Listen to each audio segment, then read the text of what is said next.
from the Golan Heights to Gaza, you've proven time and again what I've said many times. You are the greatest friend that Israel has ever had in the White House. And Mr. President, you and I both know it's not even close. While you focus at home on making America great again, your leadership abroad is changing the world for the better, ending wars and advancing peace. I believe that today we're taking a critical step towards both ending the war in Gaza and setting the stage for dramatically advancing peace in the Middle East, and I think beyond the Middle East, in very important Muslim countries. I support your plan to end the war in Gaza, which achieves our war aims. It will bring back to Israel all our hostages, dismantle Hamas's military capabilities, end its political rule, and ensure that Gaza never again poses a threat to Israel. We would not have achieved this turning point without the courage and sacrifice of our incredibly brave soldiers. They fight like lions to defend the people of Israel, and they serve on the front line in the war between civilization and barbarism. Mr. President, when our two countries stand shoulder to shoulder, we achieve the impossible. Just a few months ago, in Operation Rising Lion and Operation Midnight Hammer, we struck a decisive blow against Iran's nuclear and ballistic missile program. Your bold decision to send those B-2s made the region safer and the world safer. Now, under your leadership, we're taking the next step to win the war and expand the peace. Your plan is consistent with the 5 principles my government set for the end of the war and the day after Hamas. Everybody asks, what is your plan for the day after Hamas? Here's our plan. Passed it in the cabinet. All our hostages, both those who are alive and those who died, all of them will return home immediately. Hamas will be disarmed. Gaza will be demilitarized. Israel will retain security responsibility, including a security perimeter for the foreseeable future. And lastly, Gaza will have a peaceful civilian administration that is run neither by Hamas nor by the Palestinian Authority. If Hamas agrees to your plan, Mr. President, the first step will be a modest withdrawal, followed by the release of all our hostages within 72 hours. The next step will be the establishment of an international body charged with fully disarming Hamas and demilitarizing Gaza. I appreciate your willingness to lead the body, Mr. President. I really appreciate it because you have a lot of things to do, and this is important. And it reflects the confidence that this will give everyone, that things will be followed up on all the commitments made. The fact that you're taking this on, I think, helps a lot to make sure that everything flows in the direction that we want. Now, if this international body succeeds, we will have permanently ended the war. Israel will conduct further withdrawals linked to the extent of disarmament and demilitarization, but will remain in the security perimeter for the foreseeable future. I think we should understand that we're giving everybody a chance to have this done peacefully, something that will achieve all our war objectives without any further bloodshed. But if Hamas rejects your plan, Mr. President, or if they supposedly accept it and then basically do everything to counter it, then Israel will finish the job by itself.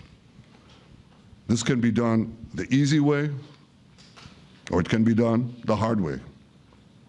but it will be done. We prefer the easy way, but it has to be done. All these goals must be achieved because we didn't fight this horrible fight, sacrifice the finest of our young men to have Hamas stay in Gaza and threaten us again and again and again with these horrific massacres.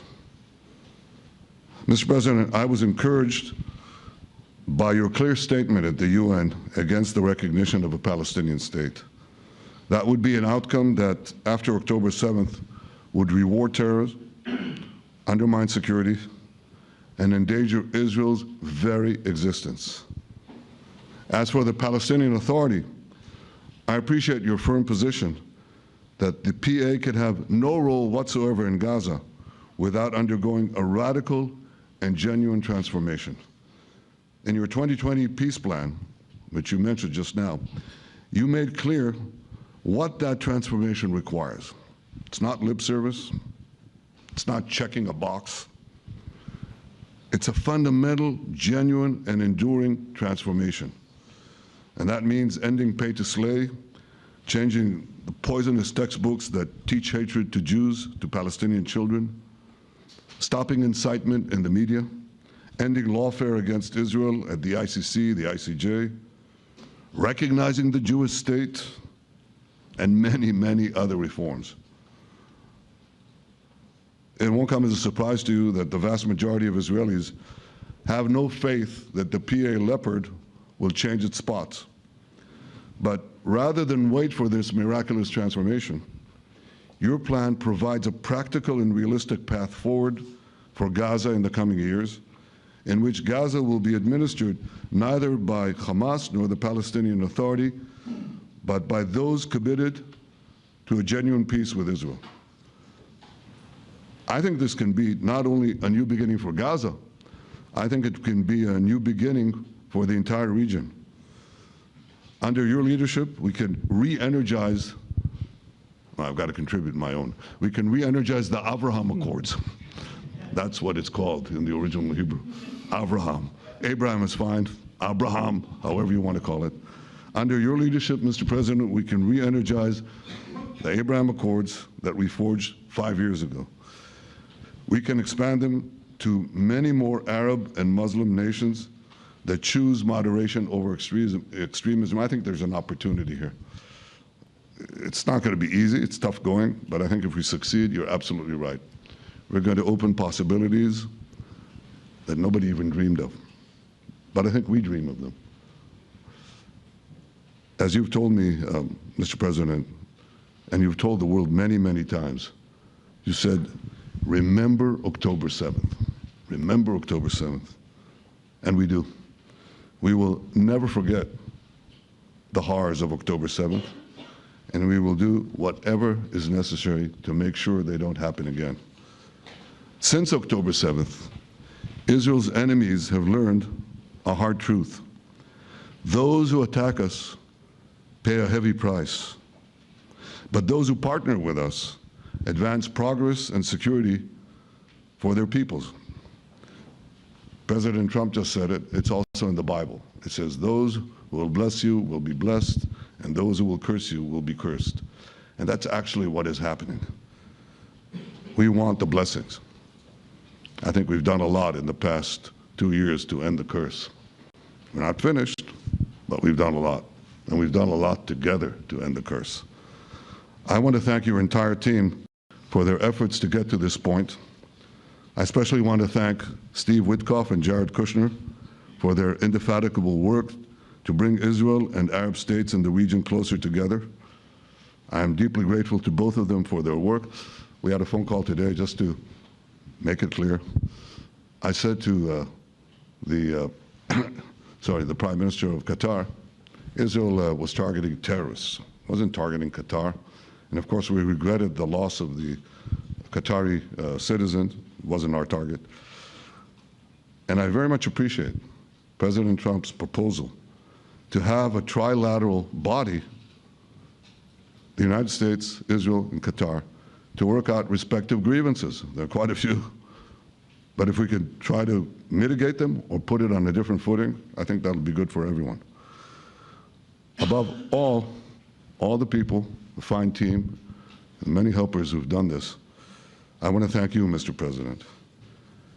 History has already shown that under your leadership, Israel and America can change the face of the Middle East. And today I'm hopeful that your plan to end the war in Gaza will do so again and do so soon. It will free our hostages, end Hamas's tyranny in Gaza, and enable a more secure and prosperous future for the peoples of our region. Thank you, Mr. President. May God bless America. May God bless Israel. May God bless the indispensable alliance between our countries. And may I add, in Hebrew, G'mal Chatima Tova, may we all be inscribed in the book of life. Thank you. Thank you very much, Bibi. So I think while we wait for these documents to be signed and get everybody in line, I think it maybe is not really appropriate to take questions. I'm meeting with, as you know, a couple of Democrats in a little while about the country, about keeping our country open. They're going to have to do some things because their ideas are not very good ones. They're very bad for our country. So we'll see how that works out.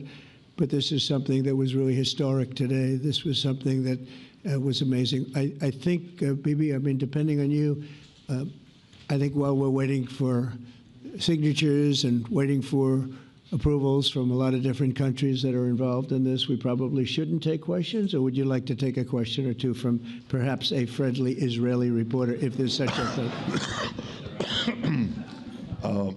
That's a very, very tough proposition. But I would think, Mr. President, that I would go by your instinct that this is, we'll have enough time for questions. Let's settle the issue first, I think. Thank you very much, David. Thank you.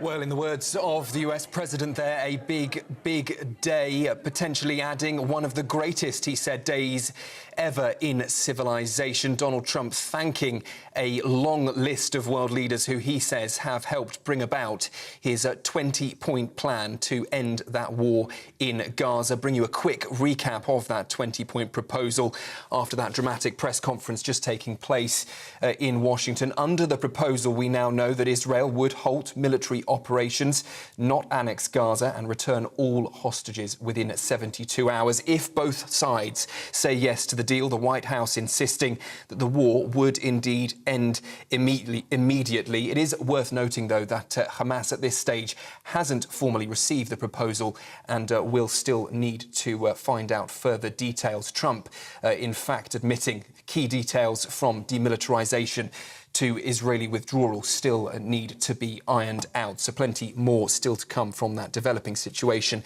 in Washington, where that significant peace deal is being discussed. Let's take you now, though, live to Westminster and Jacob.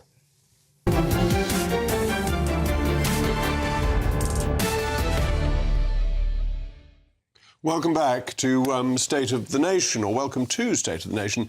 Moments ago, the White House announced Donald Trump's plan for Gaza, which will end the war immediately if both sides agree to it. Within 72 hours, all hostages would be released back to the Israelis, while Hamas terrorists will be given safe passage to receiving countries. Accepted by Hamas, this proposal calls for the release of all remaining hostages immediately, but in no case more than 72 hours. So the hostages are coming back, and I hate even saying this from the standpoint, doesn't sound right, but it is so important to the parents. The bodies of the young men, I believe in almost all cases, the young men are coming back immediately. The President of the United States, Donald Trump, also announced a transitional committee of governance and includes a familiar, if slightly aged, face. And we'll have a board, and one of the people that wants to be on the board is the UK former Prime Minister, Tony Blair, good man, very good man, and some others. And they'll be named over the next few days. And it'll be quite the board. Everybody wants to be on it now. So are we going to see the end of the war in Gaza? Are swords being turned into ploughshares? Well, I'm joined now by the defence and security expert and former British Army officer, Lieutenant Colonel Stuart Crawford. Colonel, thank you very much for joining me. What do we know so far? Is it clear that Benjamin Netanyahu has accepted the proposals from Donald Trump? Good evening. The answer to that is I'm really, like you, just catching up with the news conference and what is being proposed. It's not clear from what I've seen so far from open sources that Netanyahu has agreed wholeheartedly to it. More importantly, perhaps, is I'm not quite clear whether Hamas has been involved in the discussions at all. And without them agreeing to what seems to be being proposed, then it seems going to be very difficult to implement anything at the moment. Yes, as far as I'm aware, Hamas hasn't been involved so far and is now going to be asked if it agrees these terms. So at this stage, this is a bold-ish proposal from Donald Trump. It's perhaps overstating it to say it's a solution to the war in Gaza? I think you're absolutely right. It is a bold statement from President Trump, who is not... whose use of bold statements is not unknown, but let me put it that way. But I think the reassuring thing is that it appears to be a step in the right direction. And if the conditions can be met by both sides, then we might at least be looking at the beginning of the end of this dreadful war and the dreadful destruction that's been taking place in the Middle East. And we can only hope that it will progress from this point.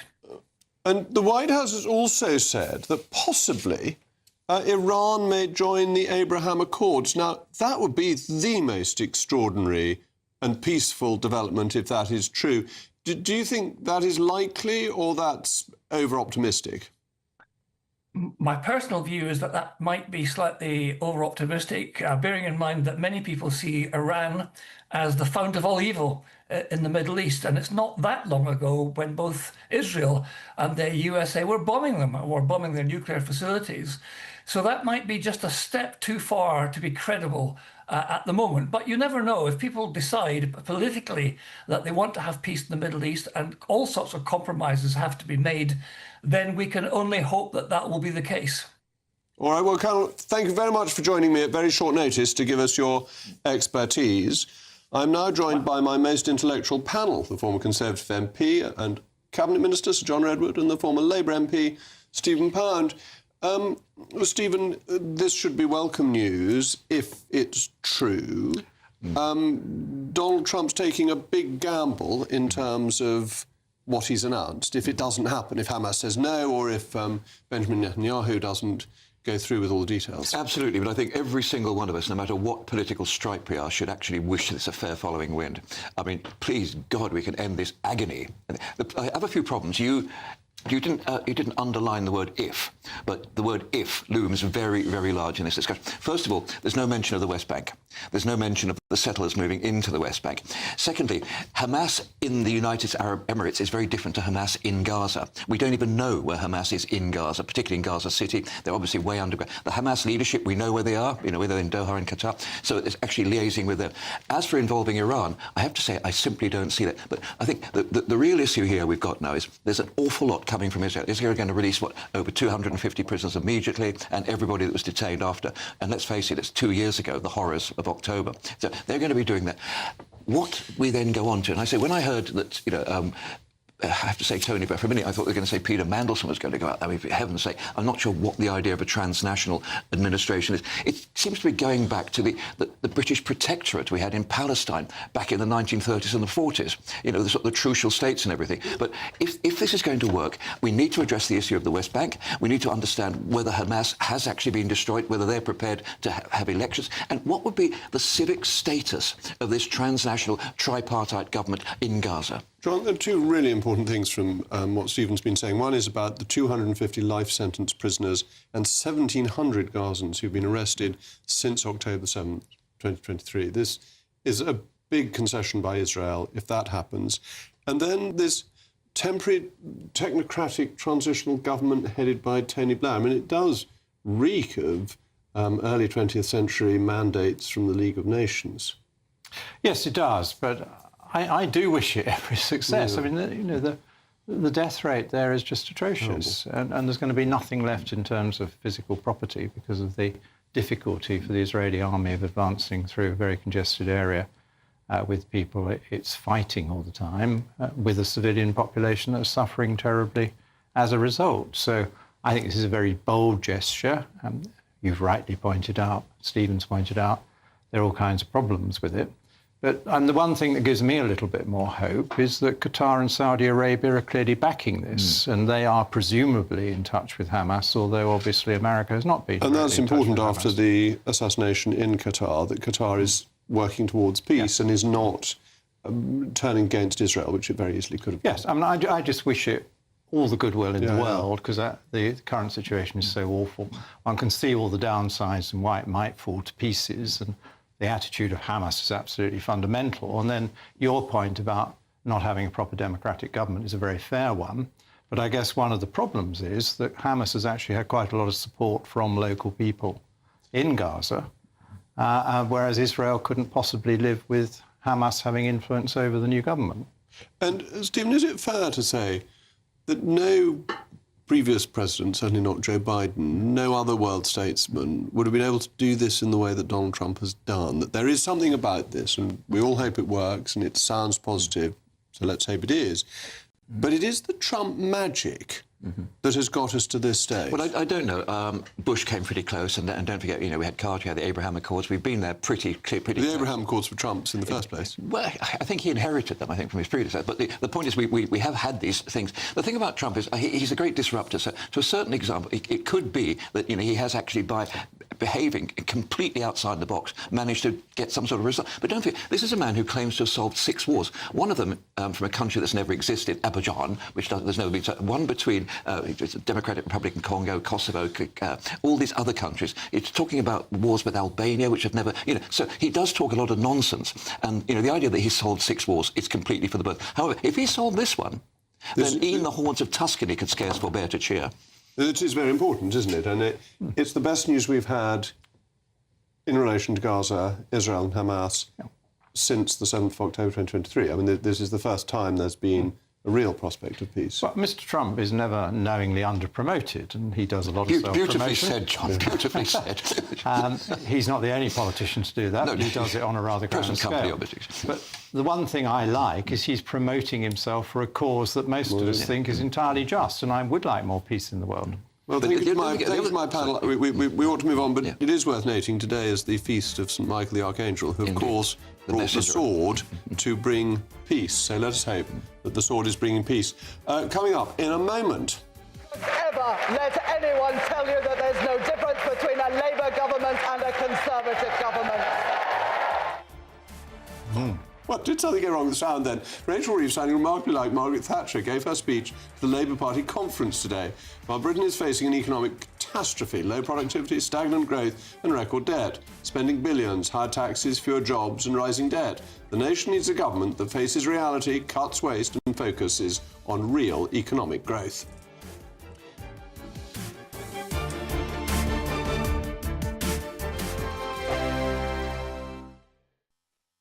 You want to know what's really going on in the corridors of power? Labour don't know what to do with you half the time, and that makes you quite lethal in the chamber. Get behind the headlines with Chopper's Political Podcast. Join me, Christopher Hope, as I sit down with the great and the good of British politics. We'll see where this ruling takes us. These are the stories shaping our nation. Chopper's Political Podcast, available now on all platforms. Listen in and stay ahead. GBNews Breakfast, every day from 6 a.m. My dad used to play it constantly, Frank Sinatra, Dean Martin, Matt Monro, Sammy Davis Jr., you name it, I mean, all of them. And I came home one afternoon after school and he had this song playing. It was called Special Angel by Malcolm Vaughan. And it caught my interest. And since then I asked him for a CD, a swing CD. and I got it for Christmas. And I was listening to it all the time, and it became a thing, and I started to sing along and got used to it and just really enjoyed it. So it's been my life, really. It has been my life. I suppose the thing about swing is you've got so many really good songs. What do you pick? They're only 2 minutes, 3 minutes long songs, so if you've got to do an hour's set, there's plenty of songs there, to fill that. You can't just do 10 like pop songs today. You know, they're all 2 minutes 30. I think Fly Me to the Moon. So did you go, have I got a story with that one? Or is it... Oh, it's always... Yeah, absolutely. Sorry. It's always about a story. Yeah, it's... any song that I ever choose for any show that I ever do has either got a memory or a story behind it. Because, yeah, swing's been my life, you know what I mean? So I've never sort of drifted anywhere else. If it's not broke, don't fix it. What I find fascinating with this sort of music, though, is that it's... I mean, it's old now. Yeah. It doesn't age. Well, that's the beauty of it, you know. I think for many years, all these songs, you know, people have covered them. Certainly myself, I have too. My first album was, wow, a long time ago. And that was called My Way, wasn't it? Doing It My Way, yes, it was, yeah. And so, for me, all these songs that have been my life since I was a little boy, I've grew up with them, and they don't get old, and they never will. And it takes somebody for myself, you know, like myself, to continue them on. You know, Michael Bublé did it, Robbie Williams did it, and I'm still doing it, you know. The People's Channel. Exciting news. Every Friday, my Patrick Christie's Tonight Show is going to have a twist to it. We're welcoming some special guests. You. That's right, on Fridays I'm going to be doing my show in front of a live studio audience, because this show is about you and what you have to say. It's going to be the same big debates, same big topics, same big opinions, but every Friday night at 9 p.m. you are invited to come on down to Patrick Christie's Tonight to be a part of the action. Only on GB News, the People's Channel, Britain's news channel.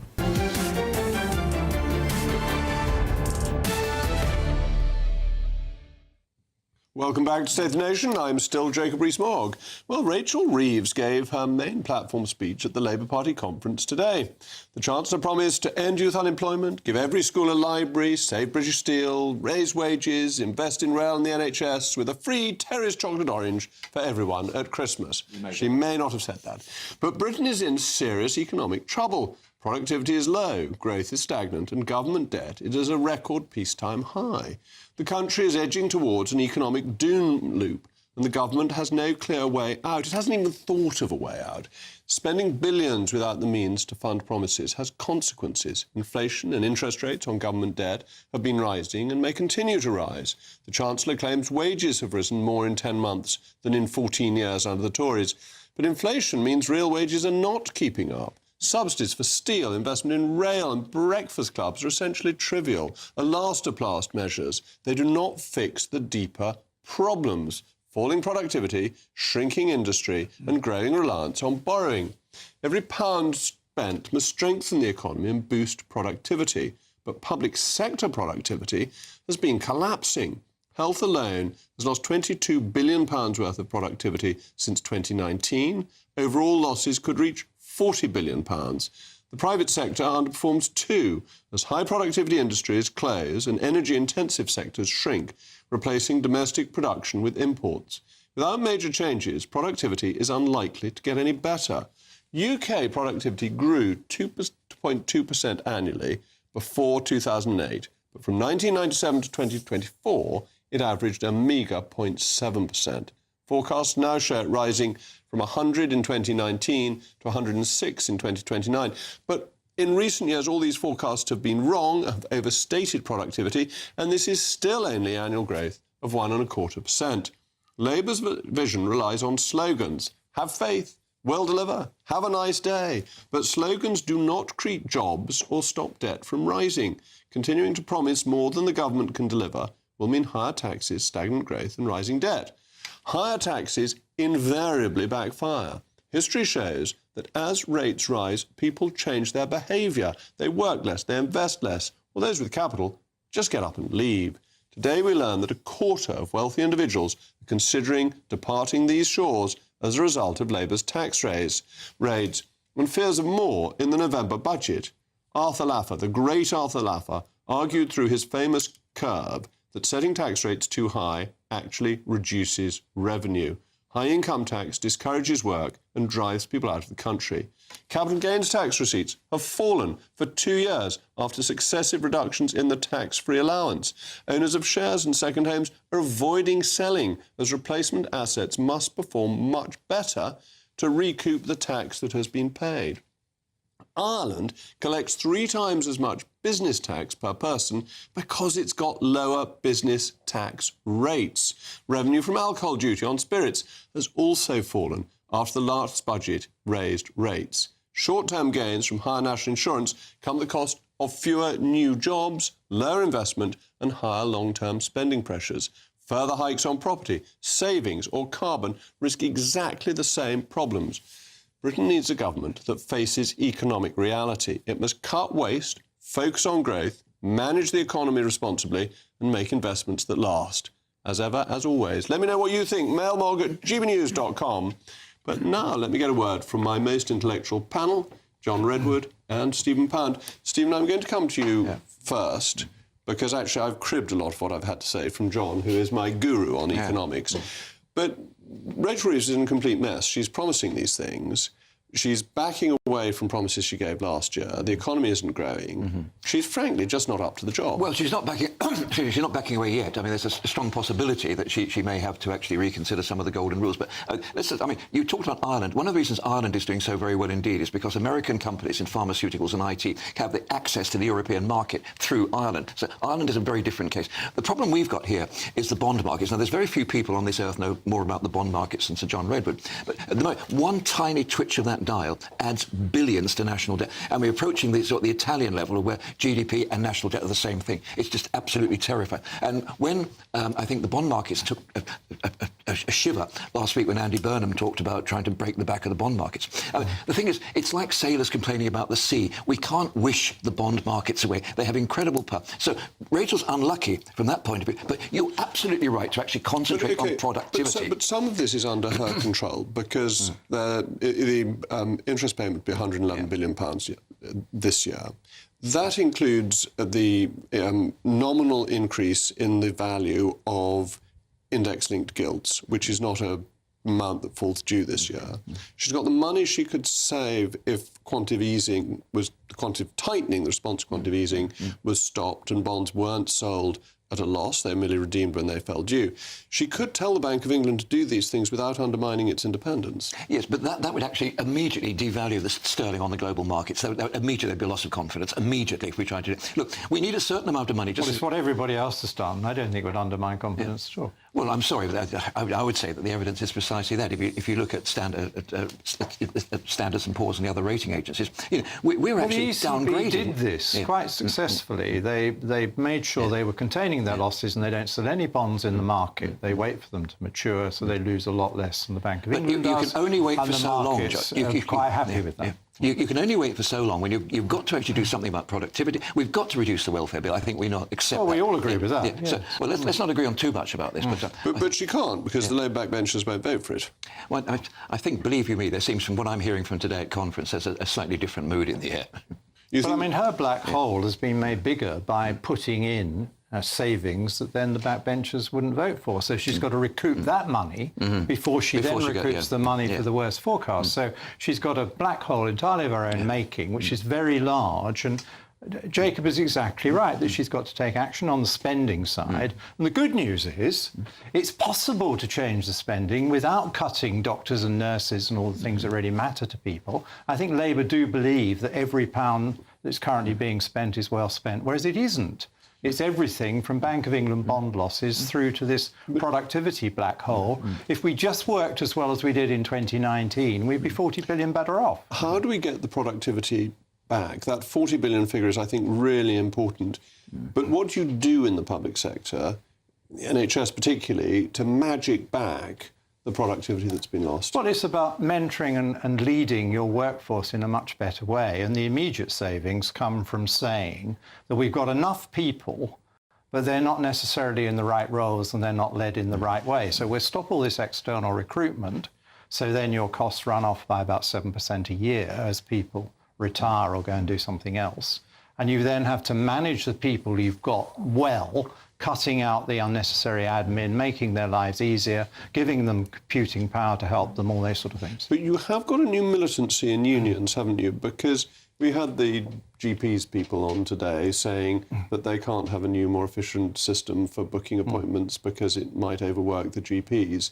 There's an anti-productivity mood amongst the unions who feel empowered by a Labour government. Well, indeed, and that's Labour's problem, and the Conservatives had difficulties trying to do it any better, as well as you well know. But we put up with their strike action, which Labour won't. I mean, I know that.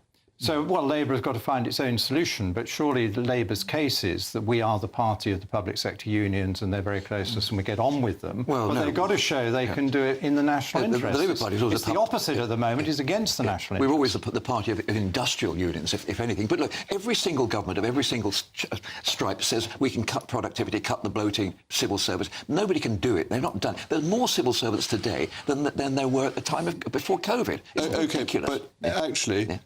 Francis Maude did it. It was done by Margaret Thatcher in 1979. We were about to do it for Boris when Boris fell. We had a plan that was about to go, that was going to cut the civil service by 20%. Margaret Thatcher followed on the idea of actually outsourcing the armoury and the National and the Mint and all those things, actually taking it. She didn't actually reduce the size of the civil service, she took it.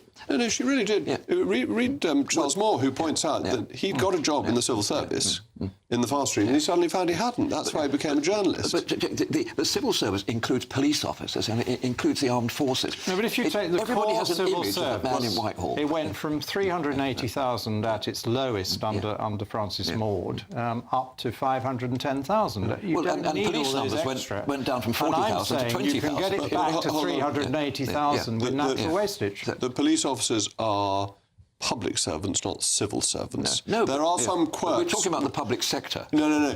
But the 510,000 figure is of civil servants. There are then public servants on top of that. So the police aren't included in that. There's some unexpected things are. I think prison officers are, but the police aren't. We always said don't cut the uniform services and the medical professionals and the teachers, but deal with the admin overhead.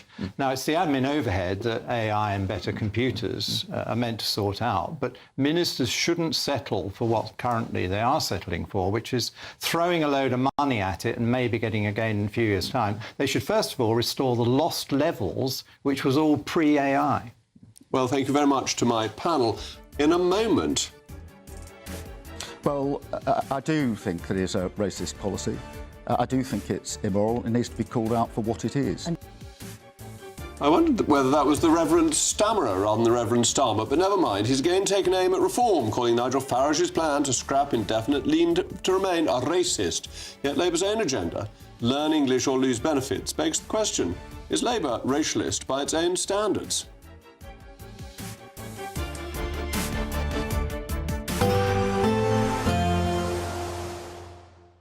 Dinner under the stars tonight? That reminds me of our travel insurance. You mean all clear skies? All Clear Travel Insurance sponsors GBNews Travel Destinations Forecast. There's still plenty of fine and warm weather across most of the Mediterranean, but it's a different story across parts of Spain, and in particular parts of southeast Spain and the Balearic Islands, where we're going to see some particularly heavy and persistent rain through the day on Tuesday. Flooding is possible in places and warnings are in place as well. Scattered showers across parts of Italy, the Balkans and Greece, but many places staying dry with some sunny spells. And through the next few days, it stays largely fine with a mixture of sunny spells and cloud and temperatures around average. All Clear Travel Insurance sponsors GBNews Travel Destinations Forecast. Hello again and welcome to the latest update from the Met Office for GB News. Clearest skies will persist towards the southeast during the next 24 hours. Some fog patches forming overnight. Elsewhere, breezier and cloudier because of this area of low pressure, some distance from the UK, but dangling its weather fronts in from the Atlantic. And those weather fronts have been bringing some patchy rain to western Scotland through the day. Those outbreaks of mostly light rain pushing into central and northern Scotland overnight. Northwest England, perhaps North and West Wales, as well as Northern Ireland. However, it's on and off rain. It's not going to be particularly heavy or persistent. Towards the south and indeed the east, clear spells continue, and where we've got those clear skies and light winds across some central and southeastern parts, we'll see a few mist and fog patches forming once again. But towards the north, it's a windier night and a windier start to Tuesday. A lot of cloud cover for Scotland. Outbreaks of rain here and there. Some hill fog for Scotland, but no low-level fog because of the breeze. And for Northern Ireland, likewise a grey start. A few light outbreaks of rain first thing, but plenty of dry weather. Wales will see mixture of cloud and some bright spells, the brightest skies towards the east. And for the south and southeast of England, once any mist and fog disappears, decent sunny spells just like Monday. But it's going to be increasingly damp, I think, for Western Scotland and Northern Ireland, a sign of things to come towards midweek. Feeling cool in the north and northwest, but I think eastern Scotland doing well for temperatures, 18 or 19 Celsius. Warmer spots towards the southeast, up to 20 degrees.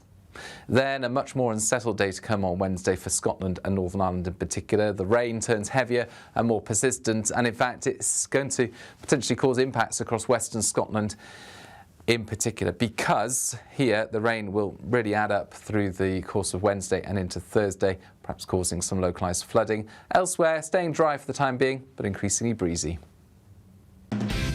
Decisions made in Washington aren't just shaping America, they're shaping Britain too.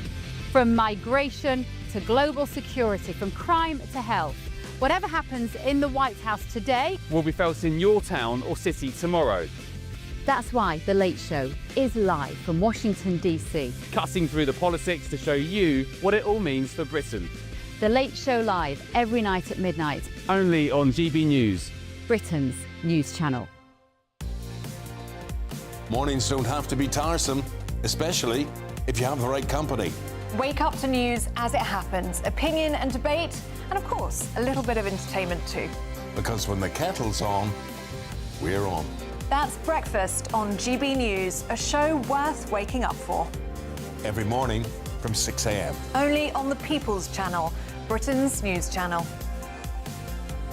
We'll spread the news, you spread the word.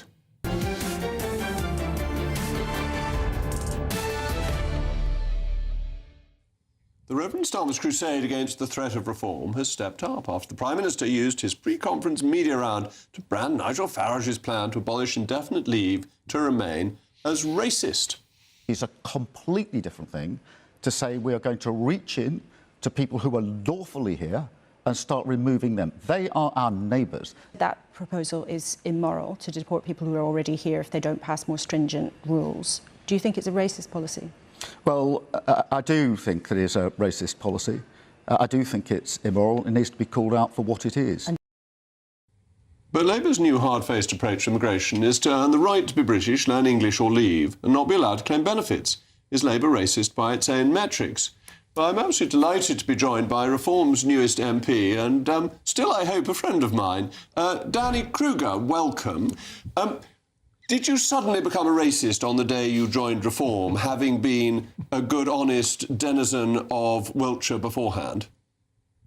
I hope not, Jacob. I hope none of us qualify for that label. And isn't it pathetic that Starmer rolls out this line? I mean, it's really the end of the argument when they start throwing the R word at you. I mean, they didn't have anything to say about the practicalities of our proposal, which is robust and credible and is radical, but it's serious.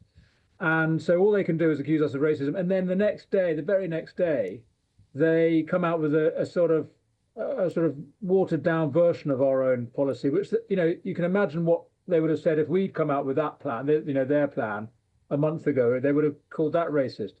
So, I mean, it's the end of the argument for them. I think they've absolutely given up and are reduced to sort of taking tame versions of our plan and trying to distinguish ourselves from them by calling us a totally unacceptable insult. I mean, if they're serious about that, it's a very, very bad accusation to be making, and it's clearly wrong. Well, it's in the league, isn't it, of Angela Rayner saying Tory scum, that it's one of those fundamental insults, or even David Lammy calling people like me Nazis, that it's using language in a way that actually discredits the user of it and ends up promoting the person at whom it's aimed. So yesterday was a good day for Nigel Farage and a bad day for Keir Starmer. I think that's right. And I mean, it's interesting. These are the people who get very outraged when people on our side of the argument use language that they regard as sort of bellicose. Do you remember when Boris was talking about the surrender bill during the Brexit wars? And in fact, talking about war, that was unacceptable. You weren't allowed to use military language. You know, if you talk about an invasion of illegal immigrants, you're accused of sort of stoking up civil conflict. So they are on one side very keen to kind of police the language, but they throw out this most offensive of all insults, really, at us, and it's pretty hypocritical. And of course, what's really going on, Jacob, is they're just trying to close down argument. I mean, Nazi, racist. It's basically an attempt to say you are a bad person, and nothing you say, no matter how practical it is, no matter how popular it is, no matter how sensible it is, can be considered because we've now tarred you with this brush of a sort of persona non grata. It's pretty Danny, poor politics, thank you. Thank you very much indeed for joining me. Well, let me now go to my most intellectual panel. Stephen, I'm going to come to you again. I'm not going to ask you about the racist word. I'm going to ask you about, is Starmer desperate to be taking this line of attack, to go so personally for Nigel Farage, or do you feel he has to take on reform as reform is doing so well in the polls? He's desperately ill-advised to throw that word around, because that, as the word, is diluted and demeaned by usage in this particular context. Shabana Mahmood is not a racist. But look, here's the point. Who is the enemy at the moment? As far as the Labour High Command are concerned, reform are the enemy. Now, he has a perfectly valid argument against retrospective legislation to pluck people out, Australian doctors, New Zealand nurses, people who've been here for years, and deport them. That's nonsense. We should argue about that. But to have a broad brush approach and to use that one word, which you quite rightly say, and Danny Kruger quite rightly said, it's an intensely offensive word. To use that demeans the whole argument. So he's got to take the argument to Nigel Farage. We've got a by-election in Wales any minute, this Thursday. It's incredibly important in Caerphilly. We've got all the local government elections next May. The Labour Party is in a very, very parlous state.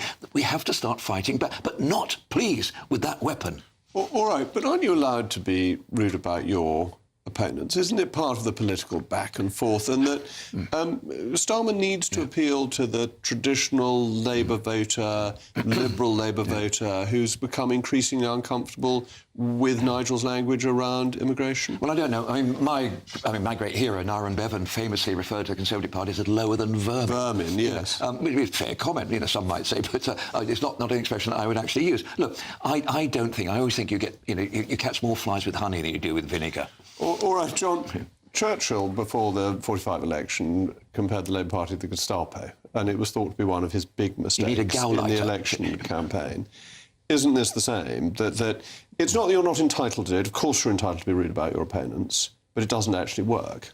No, I don't think it works. I think it is offensive, and as you rightly say, it detracts from the people hurling the allegation around. I mean, people write into my website and they want to use Nazi and fascist allusions. I always say, don't use any of that. It's not appropriate. That was really a different degree of nastiness, and we want more moderate language. But I think you're right that Sir Keir Starmer has demeaned himself in his office by putting that out like that.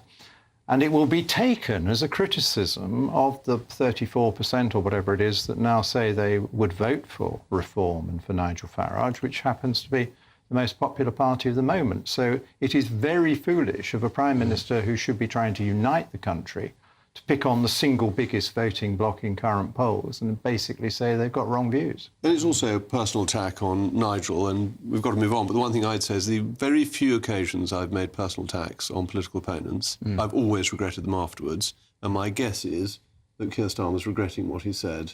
Well, I hope he is. I hope he is. I think Nigel Farage thinks Christmas has come early. Yeah, I mean, Nigel will let it bounce off him and we'll get a lot of publicity out of it. As he has. All right, well, thank you very much to Danny and to my panel. In a moment. Do you see your papers? I don't think I have them on me. In that case, we'll have to ask you to come along. We want to see your papers. As a petition against digital ID cards has reached 2.5 million signatures. Labour says the policy will cut illegal immigration. And ministers even claim it'll reduce photocopying.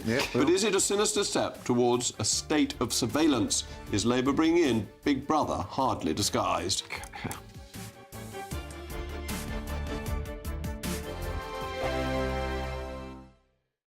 At GB News, we love to hear from you, our loyal community.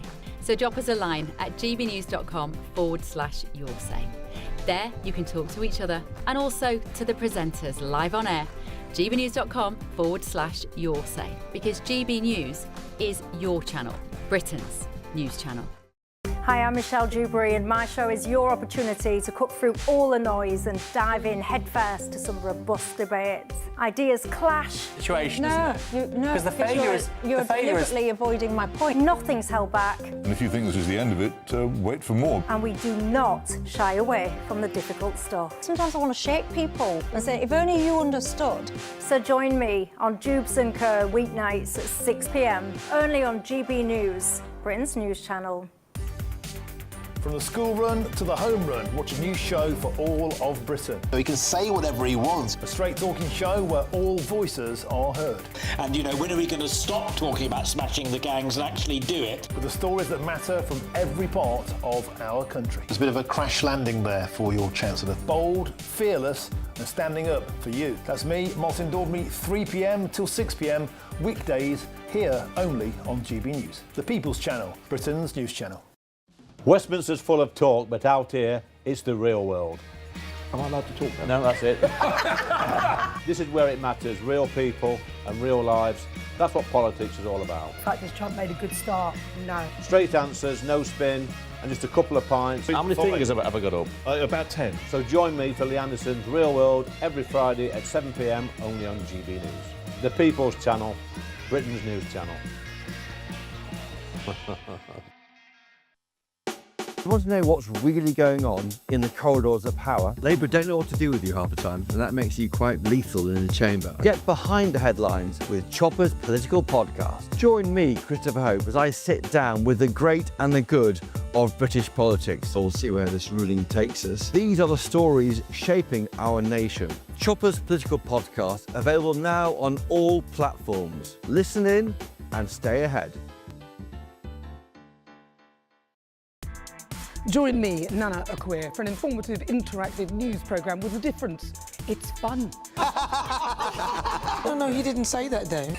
I'm so surprised. I think there's an element of truth to that. Join me from 3 p.m. every weekend, only on GB News, Britain's news channel. In the GB Newsroom, we bring you the news as it happens. With our team of dedicated journalists across the UK, we're ready to keep you up to date with what's happening every half an hour, every single day. Bulletins here on GB News, the People's Channel, Britain's news channel.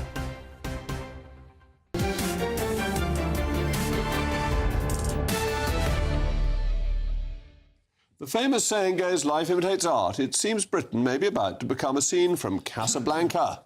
Do you see your papers? I don't think I have them on me. In that case, we'll have to ask you to come along. Wait, it's possible that, yes. These papers expired 3 weeks ago. You'll have to come along.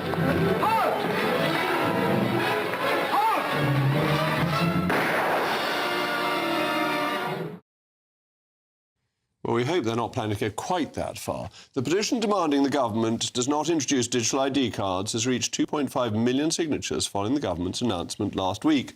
Labour insists the policy will reduce illegal immigration, and the Chancellor of the Duchy of Lancaster says it will even reduce photocopying. With a digital right-to-work check, you can do it with your phone, as opposed to having to rummage around for a passport or a utility bill which your employer has to photocopy. Well, there we go. Are digital ID cards the necessary step for saving paper, securing our borders, or a sinister surveillance measure to give the state more control over your life? Well, my most intellectual panel is still with me. Yeah. John, isn't it always the case that governments, when they're desperate, finally say, we'll introduce ID cards because they hope it'll dominate the news cycle for a couple of days? Yes, and they think it's a solution, but at best it's a solution looking for a problem. I think it's more a problem for the government that is stupid enough to fall for it. I particularly object to this because they implied that it would deal with illegal arrivals in boats. It won't at all. They break the law coming without passports. They're not suddenly going to be put off by the apparent need to have a digital ID, nor is it going to crack down on illegal working. These are illegal workers working for cash. They're not suddenly going to say, oh gosh, if we got to have a digital ID, instead of a national insurance number, we're going to do it. Of course they're not. I couldn't disagree more here. Look, they had a referendum yesterday in Switzerland, and they voted by a majority to actually introduce digital ID. 50.4% in favour, tiny majority. Better than leaving the European Union, that dreadful mistake we made in June 2016. No, bigger majority to leave, actually. But the point I'm making is that at the moment, everybody's got a dozen forms of identity they carry around in their wallet. To have that actually in one place, and to say that it's not going to help illegal working, it's not going to end it. I mean, I've been on so many of those raids. I used to go with the Home Office, particularly in West London, and you come into an Indian restaurant or a warehouse and say, you know, are you entitled to work there? People produce endless bits of photocopied paper with ILR and all bits and pieces like that, to actually have something solid that you can put... And to say that people of my age can't cope with it because pensioners don't have... But they'll just try and run out the back door faster. If you're working illegally, you're breaking the law. But isn't it a fundamental change in the relationship between the citizen and the state? That currently, if you're going about your lawful business, nobody has the right to say, show me your papers. Fundamental principle, you're allowed to do anything that isn't specifically prohibited. And it's the great difference between this country and the continent, which has the Napoleonic Code, the civil code. But you know, equally, there's many other countries, like in Ireland, where they have digital ID, but most countries in Europe have them, and they have absolutely no problem with it. Look, the difficulty I see is, firstly, this government and most governments have a pretty poor record when it comes to IT sourcing, you know, sort of major project sourcing. And there's a question of, is it going to be some sort of admission creep? But at the moment, the idea of having, you know, your NHS stuff, your employment, your health, your right to be in this country, all in one place, bring it on. Well, how do you make it cyber-proof? Doesn't that mean they can just find our data every in other one country place in Europe's managed and it. download the whole lot? Yeah, but just look at this government's record about trying to stop cybercrime. It's extremely difficult. If Italy can do it, if France can do it, Germany, Spain, they can do it. Why can't we? Well, they have hopeless IDs in Italy. It's why we no longer accept them at passport control since leaving the EU. But the fundamental point, it seems to me, is do you trust the government? And fundamentally, I don't trust the government. All governments, at all time in history, abuse power that is given to them, and therefore you shouldn't give them power. No, there'd be massive mission creep, and it will be, wouldn't it be nice to add this, and wouldn't it be nice to add that? And then it maybe catch you speeding, or it will tell you where you can't go, and all this kind of thing. It will start to direct your life as they did during COVID. And just think if we'd had it during COVID. Don't forget, I mean, the blessed Kate Bingham operated an extremely efficient system during COVID. During the COVID time, I'd get a little ping come up on my phone and said, you know, you've been at Mass last Sunday, and there was people have reported the fact that they've got COVID. It was a very, very efficient system. Absolute menace, that system. It worked. I avoided it like the plague, I'm afraid. It's unfortunate that is all from me. Up next, it's the one and only Patrick Christys. Patrick, are you going to be celebrating in your programme this evening the 300th anniversary of the birth of the great Clive of India, the great builder of the British Empire? Oh, well, let me tell them what's coming up, Jacob, before you go and spoil it, you know. But, no, fantastic show. Loads coming away. Tony Blair's going to be in charge of Gaza. What could go wrong there? The man responsible for both Iraq and Afghanistan. Labour's conference has been a total car crash. Shabana Mahmood's immigration speech is going to get the treatment. A Taliban commander's nephew has been given asylum in Britain, along with 7 relatives who don't speak a word of English and will spend the rest of their lives on benefits. The NHS has backed inbreeding to appease the Muslim community, and GPs are threatening to strike. How are we going to cram that all into one show? Well, you'll have to tune in to find out. See you in a sec.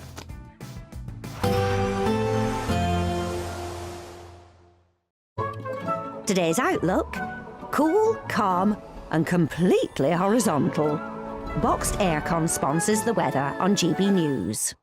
Hello again and welcome to the latest update from the Met Office for GB News. Clearest skies will persist towards the southeast during the next 24 hours. Some fog patches forming overnight. Elsewhere, breezier and cloudier because of this area of low pressure, some distance from the UK, but dangling its weather fronts in from the Atlantic. And those weather fronts have been bringing some patchy rain to western Scotland through the day. Those outbreaks of mostly light rain pushing into central and northern Scotland overnight. Northwest England, perhaps North and West Wales, as well as Northern Ireland. However, it's on and off rain. It's not going to be particularly heavy or persistent. Towards the south and indeed the east, clear spells continue, and where we've got those clear skies and light winds across some central and southeastern parts, we'll see a few mist and fog patches forming once again. But towards the north, it's a windier night and a windier start to Tuesday. A lot of cloud cover for Scotland. Outbreaks of rain here and there. Some hill fog for Scotland, but no low-level fog because of the breeze. And for Northern Ireland, likewise a grey start. A few light outbreaks of rain first thing, but plenty of dry weather. Wales will see mixture of cloud and some bright spells, the brighter skies towards the east. And for the south and southeast of England, once any mist and fog disappears, decent sunny spells just like Monday. But it's going to be increasingly damp, I think, for western Scotland and Northern Ireland, a sign of things to come towards midweek. Feeling cool in the north and northwest, but I think eastern Scotland doing well for temperatures, 18 or 19 Celsius. Warmer spots towards the southeast, up to 20 degrees. Then a much more unsettled day to come on Wednesday for Scotland and Northern Ireland in particular. The rain turns heavier and more persistent, and in fact it's going to potentially cause impacts across western Scotland in particular, because here the rain will really add up through the course of Wednesday and into Thursday, perhaps causing some localised flooding. Elsewhere, staying dry for the time being, but increasingly breezy. Today's outlook: cool, calm and completely horizontal. Boxed Aircon sponsors the weather on GB News.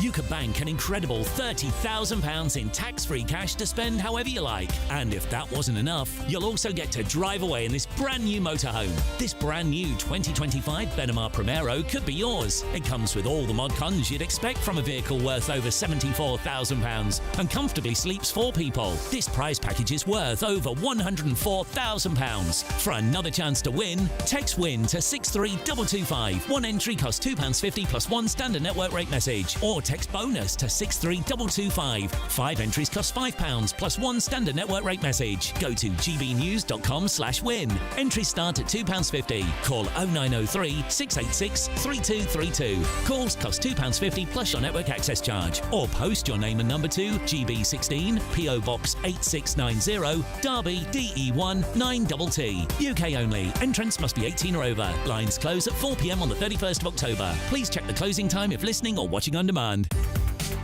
From the school run to the home run, watch a new show for all of Britain. So he can say whatever he wants. A straight-talking show where all voices are heard. And, you know, when are we going to stop talking about smashing the gangs and actually do it? With the stories that matter from every part of our country. There's a bit of a crash landing there for your Chancellor. Bold, fearless and standing up for you. That's me, Martin Daubney, 3 p.m. till 6 p.m, weekdays, here only on GB News. The People's Channel, Britain's news channel. Westminster's full of talk, but out here, it's the real world. Am I allowed to talk now? No, that's it. This is where it matters, real people and real lives. That's what politics is all about. In fact, has Trump made a good start? No. Straight answers, no spin, and just a couple of pints. How many fingers have I got up? About 10. So join me for Lee Anderson's Real World every Friday at 7 p.m, only on GB News.